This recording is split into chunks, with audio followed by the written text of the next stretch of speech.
कल्लात पाकिस्तान का एक छोटा शहर है जिसकी अंधेरा रात आपको अपने अंदर कुछ अजीब और खौफनाक चीज़ें छुपाती है। यहाँ के कुछ पुराने हवाले जिनमें रात को सुनसान गलियाँ और चटपटी हुई हवाएं छा गई हैं। ऐसा लगता है जैसे वो अपनी कहानियाँ किसी से कहना चाहते हैं। शाम को ये शहर मासूम लगता है, लेकिन जब रात आती है तो यहाँ की गलियों में छाई हुई सन्नाटा और अंधेरा आपको महसूस होने लगता है, जैसे कुछ अनजानी शयातीन अपना साया बिखरते हैं। रात के अंधेरे में कल्लात की गलियां और हवेलियां आपको एक अजीब और भयानक माहौल महसूस होने देंगी। ये शहर अपने राज से भरा हुआ है और हर कोना कुछ न कुछ कहने को तैयार है। तो जब आप कल्लात की रात में घूमने निकलें तब ध्यान से सुनिए, क्योंकि हर कोना यहाँ एक खौफनाक कहानी।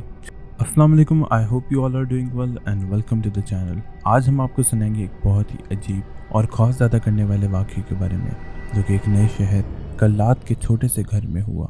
ये कहानी है एक नई दुल्हन की जो कि अपने शौहर के साथ नए घर में रहने आई, लेकिन वहाँ उसको कुछ ऐसा मिला जो कि उसके लिए एक राज बन गया।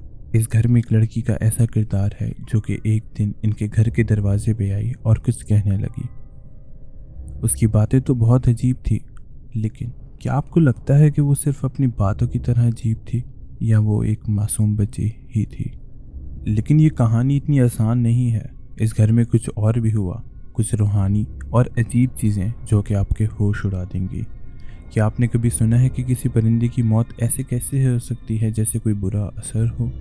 और क्या आपको लगता है कि किसी जगह की पुरानी हवाएं हमेशा साफ़ होती हैं या फिर उनमें कुछ रह जाता है? Well, let's hop into the story right now. Plug in your headphones and turn off the lights because things are about to get super creepy. इस वीडियो में छुपी हुई रहस्यों को एक्सप्लोर करने के लिए तैयार हो जाइए, क्योंकि ये कहानी कुछ ऐसी है जो कि आपके रोंगटे खड़े कर देगी। ये वाक़या तब हुआ था जब मेरे वालिदैन की शादी हुई और मेरे अब्बू को कलात में पोस्टिंग मिली। कलात कोयटा में एक जगह है। मेरी माँ एक 18 साल की जवान दुल्हन उनके साथ इस नए स्टेशन पर चली गई। मेरे अब्बू रोज़ सुबह 8 बजे चले जाते और शाम को 5 बजे लौटते थे। मेरी माँ इस समय अकेले होती थी और दोनों किसी लोकल लड़की को तलाश कर रहे थे जो कि उसके साथ रहे इस दौरान। तो एक दिन दरवाजे पर किसी ने दस्तक दी। माँ ने देखा एक छोटी सी लड़की तकरीबन 10 साल की दरवाजे पर खड़ी थी। उसने कहा उसका नाम कुमारी है और वो एक हिंदू परिवार से है जो नज़दीक रहता है। उन्होंने सुना था कि माँ अकेली है, इसलिए वो यहाँ आई थी। माँ ने उसे अंदर बुलाया। वो अजीब थी एक सेंस में कि वो एक अपनी ही अलग दुनिया में हो। खैर, अम्मा ने तब उसकी बातों पर ज़्यादा ध्यान नहीं दिया। फिर उसने अचानक कहा, क्या आप जानती हैं कि ये खाली ज़मीन जो हमारे घर के सामने है, यहाँ एक शमशान घाट था? माँ ने कहा कि उसके बारे में नहीं पता। फिर उसने कहा कि आप जानती हैं ये जगह भटकती हुई है। माँ ने डर और बेचैनी महसूस की। उसने कहा, अभी तुम जाओ, शाम को मैं अपने शौहर से इस बारे में बात करूंगी।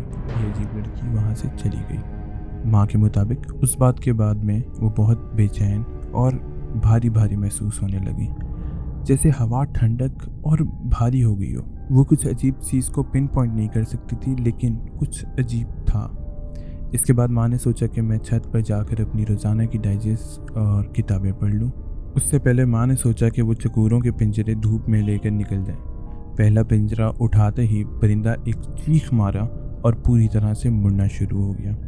माँ हैरत और डर में परिंदा निकल लिया, लेकिन कुछ सेकंड में वो मर गया। माँ समझ नहीं पा रही थी कि इसके साथ हुआ क्या है। उसने उसे वापस रखा और दूसरा पिंजरा उठाया, लेकिन कुछ सेकंड में वो भी मर गया। माँ कहती हैं कि उन्हें इतना डर लगा और उन्होंने सब कुछ छोड़ दिया। सीढ़ियों पर चढ़कर छत पर बैठ गई। वहाँ वो अपने शौहर के जल्द वापस आने की दुआ कर रही थी। थोड़ी देर बाद शाम होने लगी। डर से कांप रही थी और उसने कमरे की लाइट ऑन करने की कोशिश की, जब अचानक उसकी उंगली एक छोटी सी चीज़ पर लगी जिसके बाल सिल्की थे। माँ की दिल की धड़कन तेज़ हो गई और उसने कमरे की लाइट्स को ऑन करने की कोशिश की फिर से, लेकिन वो नहीं हुई। उसने एक बच्चे की शक्ल वाला साया महसूस किया जो बच्चे की तरह कमरे से बाहर भाग गया। इस माँ के लिए बहुत था। उसने अपनी चादर उठाई और घर से बाहर निकली। कांप रही थी और गेट के पास खड़ी हो गई रोते हुए।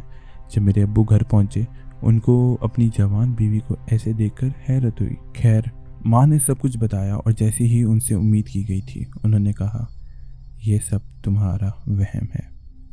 उन्होंने समझा कि मैं अकेली होने की वजह से डर से कुछ बना रही हूँ और ख़ुद को कुछ तसव्वुर कर रही हूँ।